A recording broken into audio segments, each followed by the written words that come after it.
tem a sua Bíblia, por gentileza, abra no Evangelho de Jesus, segundo escreveu Mateus. Mateus, capítulo 16. Oh, Espírito Santo de Deus. Ele está aqui no nosso meio. Coisa boa. E a igreja aí está em oração. A igreja que ora, ela é cheia da presença do Espírito Santo. Glórias a Deus. Glórias ao nome do Senhor. E é dessa forma, meus irmãos. A igreja não para. A igreja continua avançando. Jesus está voltando. É a última hora da igreja. E eu louvo a Deus porque a palavra do Senhor diz que um dos sinais da sua volta, que estava se aproximando, é o amor de muitos se esfriando. Muitos não são todos. Amém? Muitos, mas não todos. Ainda tem homens e mulheres, ainda tem obreiros, ainda tem pastores, ainda tem jovens, crianças, adolescentes que prezam pela santidade, prezam pela presença do Senhor na sua vida, porque eu creio que o Senhor vem buscar uma igreja santa, lavada, remida, uma igreja cheia do Espírito Santo. E esse dia está se aproximando. Por isso a urgência. Por isso que Deus está levantando com urgência obreiros, levantando, capacitando, a igreja expandindo, crescendo. Não é matemática, não é estatística, não são metas. Isso aqui não é empresa, não é gestão empresarial. Isso aqui é reino. E Jesus está voltando e a gente quer. Por isso que Deus está levantando homens e mulheres para a gente avançar com força, porque Jesus está voltando. Quantos ainda têm essa esperança, essa convicção, essa certeza? Amém? Mateus capítulo 16 e o versículo 13. Glórias a Deus. Esteja atento que o Espírito Santo de Deus está aqui. Nós já ouvimos belos louvores, palavras também. Agora esteja atento, redobre a sua atenção. Depois que eu fizer a leitura, mantenha a sua Bíblia aberta, por gentileza. Mateus capítulo 16, o versículo 13, que diz assim: E chegando Jesus às partes de Cesareia de Filipe, interrogou os seus discípulos, dizendo: Quem dizem os homens ser o Filho do Homem? E eles disseram: Uns dizem que tu és João Batista, outros Elias, outros Jeremias, ou um dos profetas. O 15. E disse-lhes ele: E vós, quem dizes que eu sou? Vou repetir. E ele disse: E vós, quem dizes que eu sou? E quantos podem louvar a Deus por essa palavra? Está preparado aí? Preparado, Gabriel? Vamos lá. Mantenha a sua Bíblia aberta, por favor. É fato que nós estamos diante de uma palavra muito conhecida por todos nós, não é mesmo? E a título de uma rápida introdução, o Evangelho de Jesus, segundo escreveu Mateus, nós conhecemos aqui muito bem, eu vou só lembrar os irmãos, quem não sabe vai saber agora, quem já sabe, eu só vou reforçar aquilo que você já sabe. Que Mateus, Marcos e Lucas são evangelhos sinóticos, ou seja, tem uma visão, uma direção, uma perspectiva dentro de uma visão, do mesmo olhar, da mesma direção, da mesma visão. E embora eles tenham a mesma direção, tenham o mesmo propósito, podemos dizer, um olhar, uma perspectiva diferente de um mesmo cenário, cada um deles traz inspirado, vale aqui ressaltar, todos eles inspirados por Deus, eles têm características distintas entre um e outro, é um escritor diferente do outro, de situações diferentes, de contexto diferente, de propósitos diferentes, porém, tendo uma análise de um cenário igual, porém, com visões parecidas, com perspectivas diferentes uma da outra. E nós vamos ver que no caso de Mateus, a título de informação, Mateus, ele escreve aos judeus, Marcos aos romanos, Lucas aos gregos e João já é mais geral, de forma geral. E Mateus, quando ele escreve, inspirado por Deus, o livro que leva o seu nome, ele vai apresentar Jesus de uma forma diferente do que Marcos e Lucas vão apresentar, e do que até mesmo João. Eu vou dar aqui um exemplo rápido. Mateus, por exemplo, você vai perceber, se você for olhar aí a Bíblia, você vai perceber que como Mateus ele escreveu aos judeus tinham muita particularidade, davam uma ênfase muito grande, uma importância muito grande à genealogia, não é mesmo? Então ele vai introduzir o livro já falando acerca da genealogia de Jesus para quebrar os paradigmas que alguns judeus que desacreditavam, não acreditavam que Jesus era o próprio Messias. Então ele já vai iniciar a sua narrativa, a narração de um fato verídico, abordando essa temática, já com o propósito de apontar, porque ele tem um público-alvo. Toda carta, toda escrita, ela tem um autor, tem um contexto e tem um destino. Então, o destino de Mateus era direcionar a sua carta, né, o evangelho que leva o seu nome, as boas novas de salvação, direcionado aos judeus. E ele vai apresentar Jesus como o rei dos judeus. Então ele vai trazer, já na sua introdução, uma linhagem real para aqueles que vão ler, aqueles que vão ouvir a mensagem de Mateus, vão entender, dentro da genealogia real, que Jesus é de fato o Filho de Deus, que Jesus de fato ele é o Messias. E você vai observar algo importante, Rita, interessante, que Mateus, assim como os outros evangelhos também vão trazer citações, mas Mateus, ele traz muitas citações do Antigo Testamento. Ele vai trazer muitas características, muitos volumes de citações do Antigo Testamento, justamente, Davi, buscando, né? Ele tem um alvo, inspirado por Deus, ele tem um alvo. Atrelar as profecias messiânicas vindo se cumprir em Cristo Jesus. Então ele vai usar essa linguagem literária, né, inspirado por Deus, para aqueles ouvintes, aqueles que vão ler a sua mensagem, tenha a certeza, a convicção que Jesus é de fato o Messias. Então ele vai citando também volumes, citações do Antigo Testamento e fazendo ligação com o cumprimento da profecia messiânica através de Cristo Jesus. Agora Marcos já é um pouco diferente. Marcos vai, como eu já falei, ele vai apresentar Jesus aos romanos. E ele vai apresentar Jesus como servo sofredor. E parece um pouco contraditório, Bruno. Por quê? Parece, né? Que aspas, parece. Contraditório, porque Mateus vai apresentar Jesus como o rei dos judeus e Marcos vai apresentar Jesus como um servo sofredor. Como um rei, com a sua majestade e glória, também é apresentado como um servo que sofre. Parece contraditório, porém não é.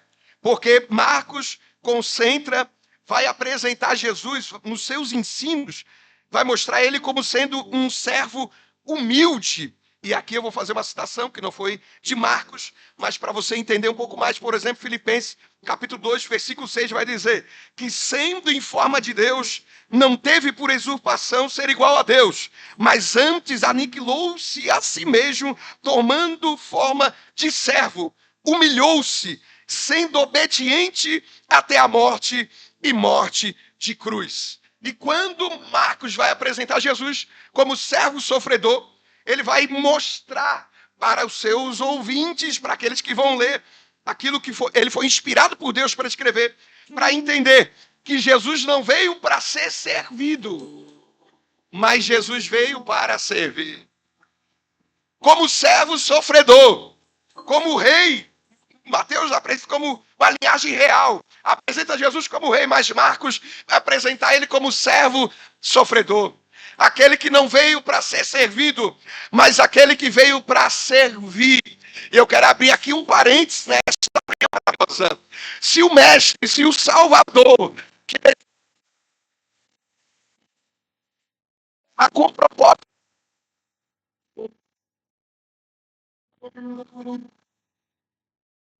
por que tem muita gente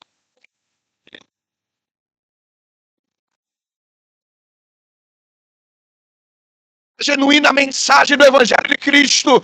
Ele não é soberbo, não é grande. O seminário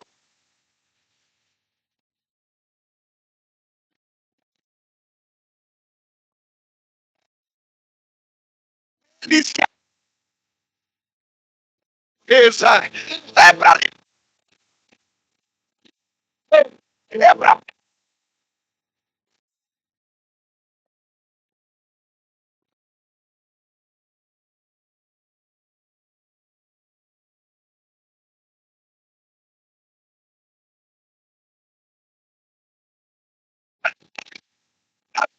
mas ele tem o prazer.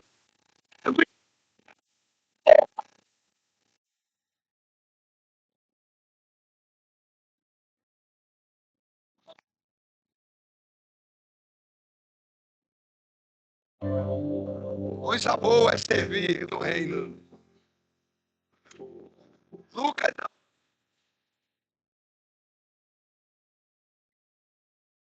perfeito. Aceita Jesus.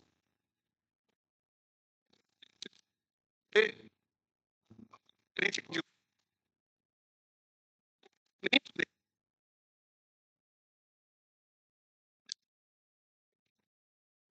fora, mas ele tinha uma visão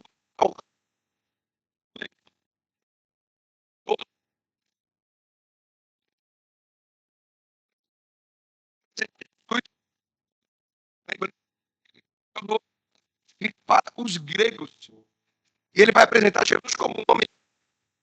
E dentro da mitologia grega, dos deuses gregos, era estranho, era difícil os gregos compreenderem que como um homem perfeito, um homem que é o Filho de Deus, vai sofrer tanto desta forma.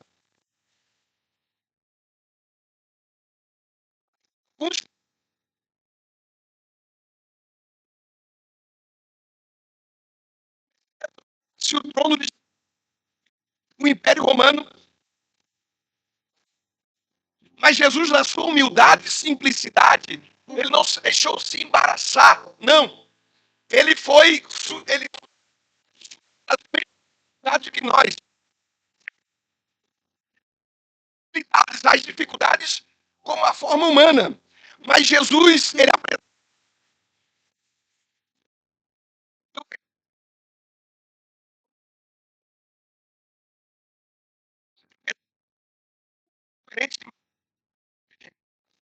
pelo menos 11 citações.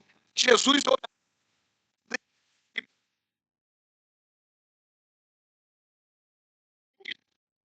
exemplo, para você entender. Por exemplo, Marcos e Mateus vai falar sobre o batismo de Jesus, mas o único que registra que Jesus estava orando no momento do batismo é Lucas.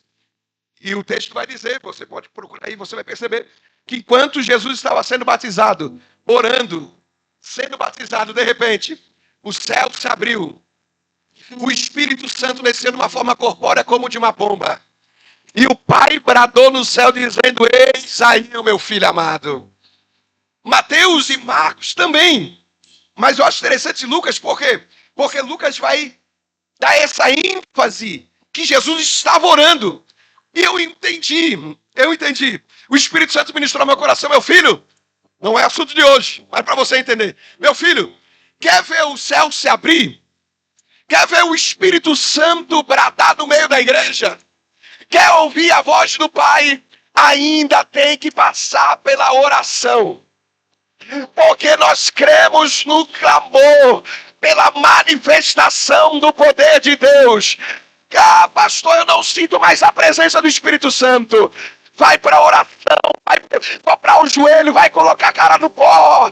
Porque Deus não mudou, Ele continua sendo o mesmo. E nessa manhã maravilhosa, Ele nos trouxe aqui para dizer que o céu pode se abrir. O Espírito Santo ainda se manifesta e o Pai ainda brada na terra, porque Ele não mudou, Ele continua sendo o mesmo. E Lucas vai trazer ele como homem perfeito. Poderia apresentar como ele é filho de Deus. Para que orar, né? Para que relacionamento? Para que intimidade? Para que comunhão com Deus? Para que orar? Mas Lucas vai apresentar para mostrar para nós aqui que estamos estudando é que o homem perfeito ele passou pelo processo da oração e muitos outros. Ele vai apresentar, ele passou por tudo isso. Agora, João, aqui uma rápida introdução.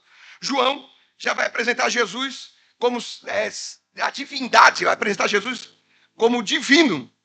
João, ele vai iniciar, eu acho muito interessante, João, se você quiser folhar e dar só uma olhada, uma vista de olhos, você vai perceber que diferente de Mateus, lembra de Mateus, Arthur, que ele apresentou a genealogia de Jesus? Agora, João, como ele quer apresentar Jesus, inspirado pelo Espírito Santo, apresentar Jesus como Deus, a divindade de Jesus, ele já vai introduzir o livro, o evangelho que leva o seu nome, já apresentando Jesus na eternidade. No princípio era o Verbo era Deus, o Verbo estava com Deus. Ele está introduzindo o texto, diferente de Mateus, a introdução da genealogia, mas João já está introduzindo o meu Jesus já na eternidade. Já mostrando que ele não é, ou ele não era. Ele continua sendo o mesmo Deus. Ele não mudou, e eu tenho uma palavra de Deus nessa manhã de Santa Ceia. O nosso Deus, ele tem poder no céu, ele tem poder na terra, ele tem toda a autoridade e domínio em suas mãos. Mesmo como homem, ele pagou o preço no nosso lugar. Mas ele entregou-se por mim e por você. Aleluia, Jesus, ele foi preso, foi açoitado, morto, mas ao terceiro dia ele ressuscitou. E ele voltou ao Pai. Eu não vos deixarei órfão. Eu vou ao Pai preparar-vos lugar para onde eu estiver. Vós estejais também. Mas eu não vou deixar vocês desamparados. Mas eu não vou deixar vocês órfãos, mas eu enviarei o Espírito Santo, Consolador, aquele que está conosco, aquele que está nessa manhã. E é o selo da promessa dizendo, assim como eu fui ao Pai, eu voltarei para buscar a minha igreja. Oh, Espírito Santo de Deus, eu sinto Deus aqui nessa manhã. Aleluia, Jesus, ele está no nosso meio nesta manhã.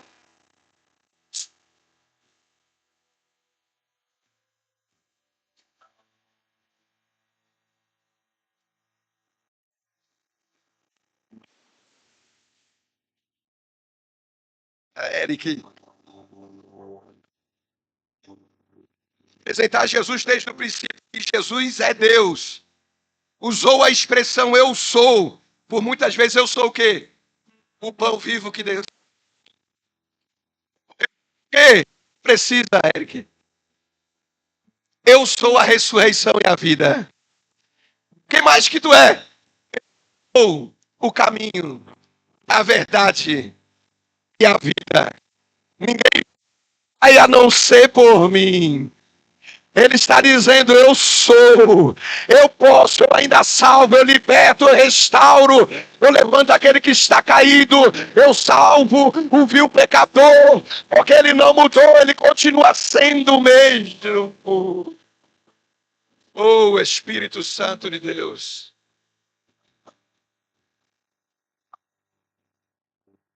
A cultura grega, helênica, exercia uma influência na sociedade. Mas João vai apresentar ele como Deus. A matéria era má. E os gregos perguntavam, se a matéria é má, como que Cristo é Deus? Mas ele vai apresentar que Jesus, ele é o grande eu sou. Mateus, voltando agora, você que está com a Bíblia aberta. Mateus, debaixo da inspiração do Espírito Santo, escreve direcionado aos judeus, ele vai fazer um contraste entre o reino dos céus e sobre a vida de Cristo, o propósito dele aqui na terra. O propósito de Mateus era para que os seus leitores, os ouvintes da mensagem, tivessem a plena convicção que as profecias proferidas no Antigo Testamento veio a se cumprir em Cristo Jesus. E é interessante, porque quando nós chegamos nesse capítulo que agora acabamos de ler, Mateus capítulo 16 e o versículo 13, é um momento muito interessante. Jesus está exercendo o seu ministério. E o local, para a gente poder ter um parâmetro geral, um pano de fundo, um contexto. O local em que Jesus fala para onde que era. Jesus, fica com a Bíblia aberta aí, ó. Jesus, e chegando Jesus às partes de Cesareia de Filipe. E para quem não sabe, vai saber agora. Era marcada por gentios. Era uma região considerada amaldiçoada pelos judeus. Uma terra em que fariseu não ia. Mas Jesus, aqui é um parênteses, e eu já vou fechar ele. Jesus está mostrando, não importa que a religião quando quer salvar toda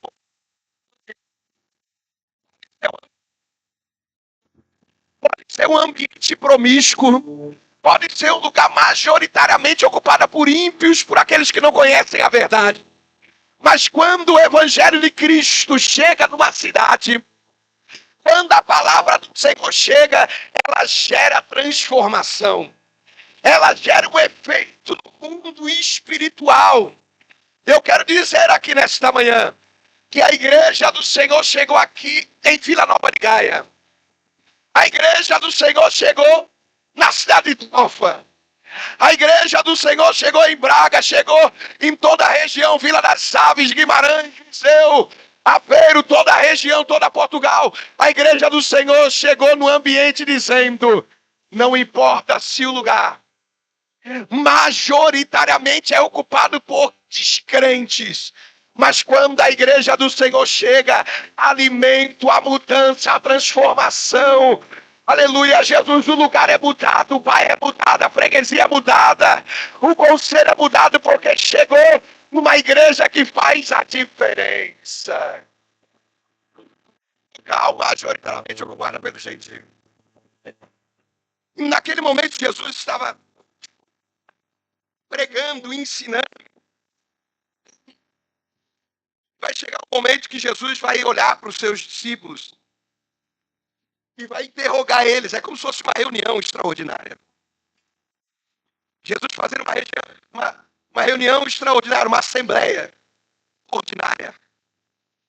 Uma pauta. Que pauta é essa dessa reunião que Jesus vai ter com os seus discípulos? A pauta que Jesus vai ter com os seus discípulos nessa região de Cesareia. A pauta da reunião era somente única. É ele perguntando, quem dizem? Quem dizem que os homens ser o filho do homem? Interrogou os seus discípulos dizendo, quem dizem os homens ser o filho do homem? Essa é a pauta da reunião e é o que nós vamos caminhar aqui agora. E nessa pauta da reunião que Jesus está tendo com a sua liderança, Jesus vai perguntar, e aí quem que eles estão dizendo que eu sou? Quem que eles estão dizendo que ser o filho do homem? E alguém pode perguntar, indagar, será que Jesus estava numa crise de identidade, não saber quem ele era para poder indagar, perguntar, questionar os discípulos? Não. Jesus tinha convicção, certeza de quem ele era. E ele não precisa de uma autoafirmação externa para ter a convicção interna de quem ele é. Vou repetir. Isso ele nos ensina. Eu não preciso de uma aprovação externa para confirmar aquilo que ele é para mim. E isso aconteceu lá desde o deserto, lembra? Se tu és o filho de Deus, ele quer colocar em dúvida a identidade do Cristo.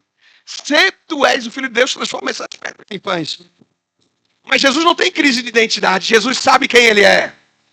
Ele conhece, sabe, tem a plena convicção da sua missão nesta terra. Qual é o objetivo, então, pastor, desta reunião, desta AGO? Qual o objetivo desta pauta? Eu sei quem eu sou. E vocês sabem quem eu sou. Ser mais claro. Vocês estão do meu lado, acompanhando o milagre, vivenciando ensinamentos. Quem eles estão dizendo que eu sou? E aí eles vão trazer algum aqui, eu vou resumir, que esse aqui é muito profundo. Primeira coisa que eles vão dizer, eles estão dizendo que tu és o João Batista. E se você for estudar um pouco a biografia e fazer um contraste a biografia de João Batista com Jesus, você vai perceber a forma de falar, as palavras e até mesmo a aparência, por muitas vezes era similar. E quem ouvia Jesus pregar, dizia, esse aí é o João Batista. E depois ele vai dar uma outra característica, um outro personagem bíblico, para querer definir quem é Jesus. Aí eles vão dizer Elias. Por que, pastor? Aqui eu fiquei me perguntando quando eu li isso. Por que as pessoas aí fora diziam que ele era Elias? Muito provavelmente por causa dos sinais que ele fazia. E ele fazia muitos sinais e maravilhas.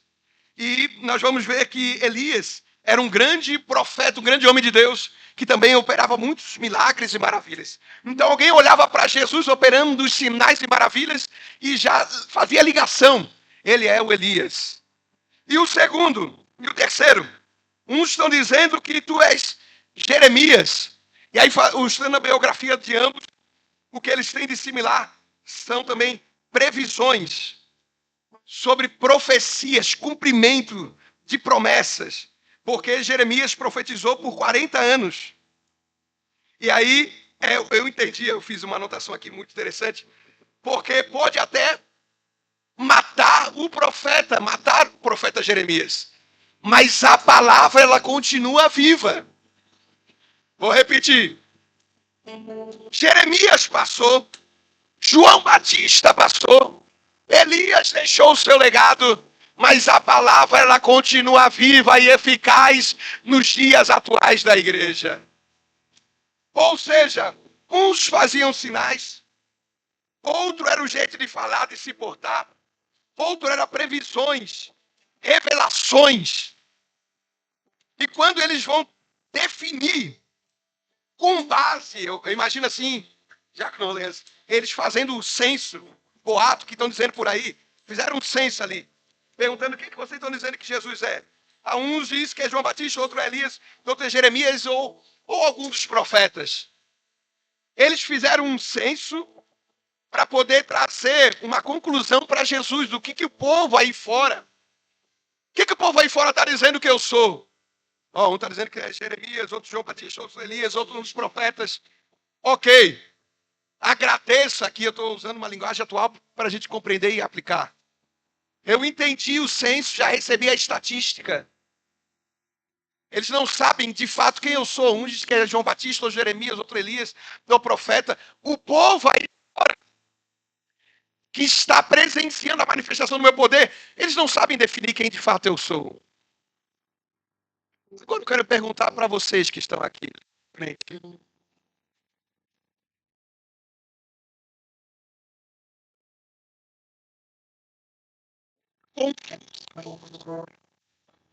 Porque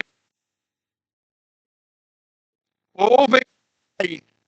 Você que é líder. Você que teve que estar do meu lado todo este tempo. Você que não está no ver sinais. Não só para ter alvo de previsões e revelações. Mas você que está do meu lado, que tem que come na mesa comigo. Você sabe quem eu sou?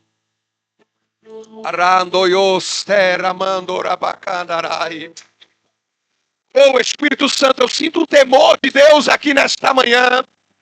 Aleluia, porque tem gente que professa, que anda com Jesus, que fala de Jesus, que parece que é discípulo de Jesus, mas não sabe quem é.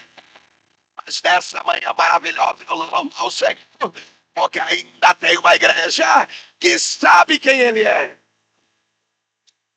que não consegue viver sem a presença dEle, que não serve a Ele pelo pão que Ele dá, mas por aquilo que Ele fez por mim na cruz do Calvário. Ainda tem homens e mulheres, se você puder levantar suas mãos por um instante, porque nesta manhã o Senhor está dizendo, eu não quero religiosidade, Mas eu quero intimidade da minha igreja. Ora, chora pra carapacandarai. Porque ele não mudou. Do grande eu sou está aqui nesta manhã. Ele está dizendo, eu ainda manifesto o meu poder no meio daqueles que me conhecem.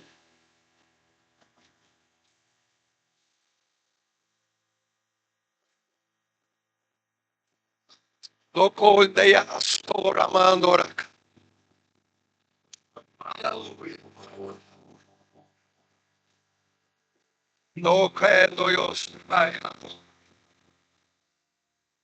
Quem dizes que eu sou? Quem dizes que eu sou? Está do meu lado há tanto tempo, tu sabe quem eu sou? Acabou, é o fim, encerrou-se. Tu não sabe quem eu sou? Ah, o meu ministério já foi, o que tinha para acontecer já aconteceu, o meu casamento já... Tu não sabes quem eu sou? Por que te abates, ó minha alma? E por que te perturbas dentro de mim? Espera em Deus, pois ainda o louvarei.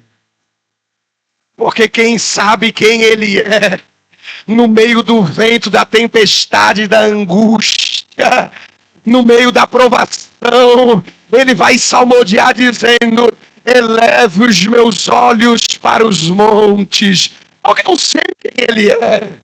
Eu não olho por olhar, mas eu sei que Ele está acima de todas as coisas. Porque eu estou passando agora não é nada perto da grandiosidade que Ele é. Eu vou adorá-lo, eu vou engrandecê-lo, eu vou glorificar ao nome dEle, não por aquilo que Ele faz, mas por aquilo que Ele é.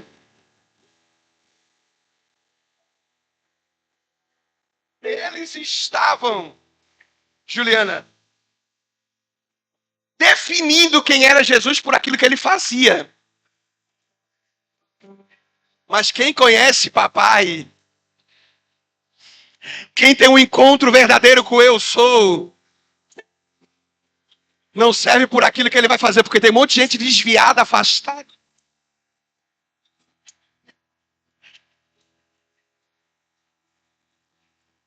Se Deus fazer, eu canto. Se Ele fizer, eu vou. Se Ele abrir a porta, eu vou. Daí fica cantando, dizendo, eu largo tudo, mas não larga nada. Mas quem conhece o verdadeiro eu sou, não há impedimento, não há embaraço, não há tribulação. Pode ser na prova, na angústia, na bênção, aleluia, na provação, na adversidade, na prosperidade.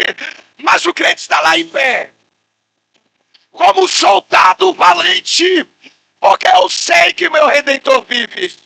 E ainda que a figueira não floresça, e ainda que não haja fruto na vide, e ainda que os frutos da oliveira minta, todavia eu me alegrarei. Para vagar a sora vagarei. Todos conhecem esse grande e poderoso. Louvado seja o nome dele.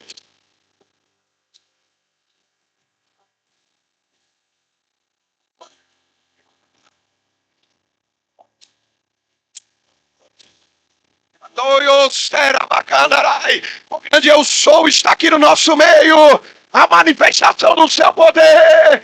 Ele está dizendo, eu sou, eu sou, eu sou. Eu faço. Eu tenho poder no céu, na terra, debaixo.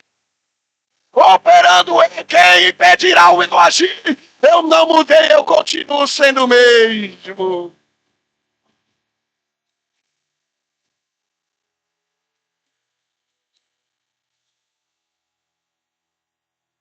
E vocês que andam comigo, que pregam sobre mim, e vocês que louvam a mim, e vocês que está tanto tempo andando do meu lado, quem que você diz que eu sou? Eu sinto a graça de Deus aqui nesta manhã maravilhosa.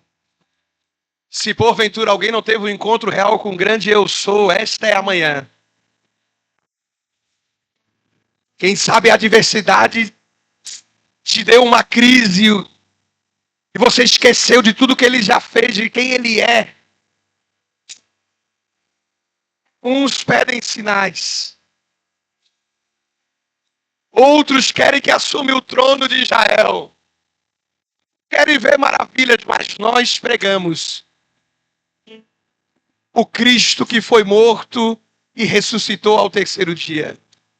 Que é escândalos para alguns, mas é a palavra genuína que ainda transforma, liberta, restaura, levanta, salva da droga, da prostituição, do alcoolismo, da idolatria, do ateísmo, do homossexualismo, do lesbianismo. Essa palavra tem poder de fazer aquilo que o psiquiatra não pode fazer. Aquilo que o psicólogo não pode fazer. O grande eu sou tem poder, a presença dele, a manifestação do poder dele tem poder para fazer aquilo que o euro não pode fazer, aquilo que a libra, o dólar não pode fazer. Quando a presença dele se manifesta no ambiente, alguma coisa acontece. Ele está aqui nesta manhã no nosso meio. Vou terminar. Vocês estão andando comigo, estão pregando sobre mim, estão louvando aí meu nome, tocando em meu nome, servindo em meu nome. Quem vocês dizem que eu sou? Aí, de repente, João vai responder, o apóstolo Simão Pedro vai responder: tu és o Cristo. Eles aí fora não sabem, eles estão ligados nos sinais. João Batista, Elias, Jeremias, outros profetas. Estão me assimilando a eles por aquilo que eu faço. Mas eu quero saber de vocês agora que me louvam, que tocam, que pregam, que ensinam, que discipulam, que lideram, que pastoreiam. Quem eu sou? Ai, pastor, não sei definir. Eu vou ter que perguntar para o chat GPT, porque eu não sei. Não. Não precisa de chat GPT para saber quem o nosso Deus é. Vai para a Bíblia, para a palavra, porque é que está claro, Ele é. Ele é. Ele foi, Ele é. E Ele sempre será. O Deus poderoso, o conselheiro. Um Deus forte, o Pai da eternidade, o príncipe da paz, Ele é. Ele é o começo, Ele é o fim, Ele é o alfa, Ele é o ômega. Ele está acima de todas as coisas. Ele tem poder, Ele faz, Ele opera. Ele abre porta, Ele fecha a porta. Ele ressuscita, Ele abate. Porque Ele é o Deus, Ele faz, Ele é. Quantos vieram adorar o grande ao sol nesta manhã? Maravilhoso, Ele está aqui no nosso meio.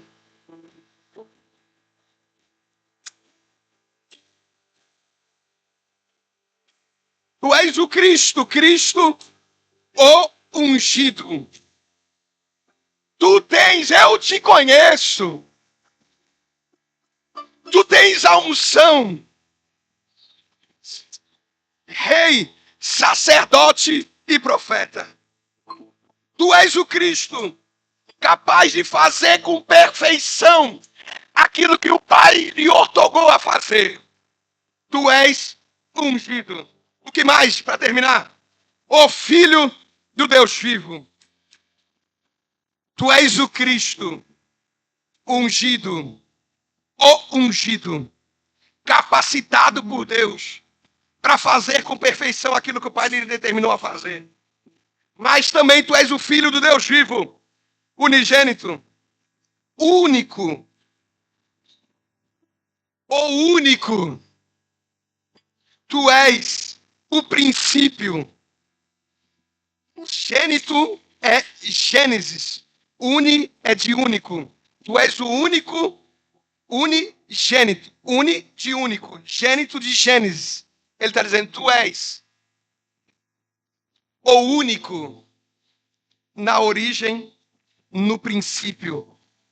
Tu és a fonte. Vou repetir. Tu és o princípio. Tu és a origem. Tu és a fonte. Tu és o próprio Deus. Aleluia, Jesus, Ele está aqui.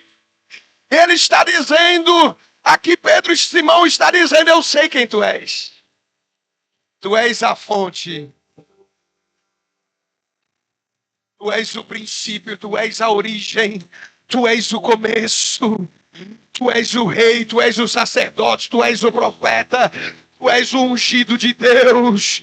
Aleluia, eu conheço quem tu és. Eu fui alcançado por esta palavra.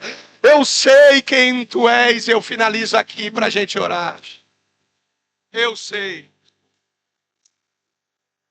Tu és o Cristo, o Filho do Deus vivo. Eu sei que a palavra do Senhor vai dizer: eu sou o caminho, a verdade e a vida. Ninguém vai ao Pai a não ser por mim. Ele é o único, única fonte, princípio, começo. Eu sou a fonte. Ninguém vai ao Pai a não ser por mim. Aí finalizo aqui a minha fala. E agora eu te pergunto, Jesus vai responder para ele. Tu diz. E Jesus respondeu, disse-lhe: bem-aventurado és tu, Simão Bar-Jonas, porque não foi carne nem sangue que te revelou, mas meu Pai que está nos céus. É ele dizendo, não há mérito em você. Você sabe quem eu sou porque o Pai decidiu me revelar a ti.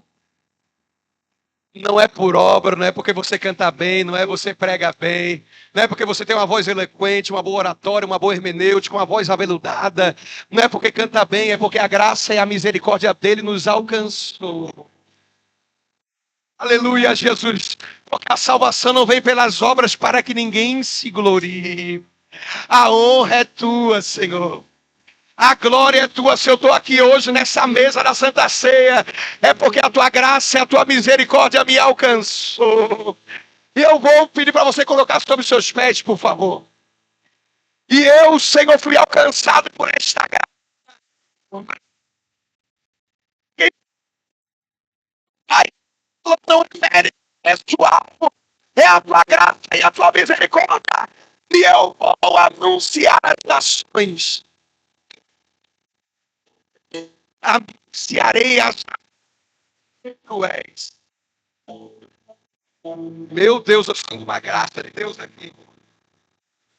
Eu vou pedir agora para você e o Nina, vamos fechar o corredor aí. Não precisa segurar a mão, é só fechar o corredor. O grande eu.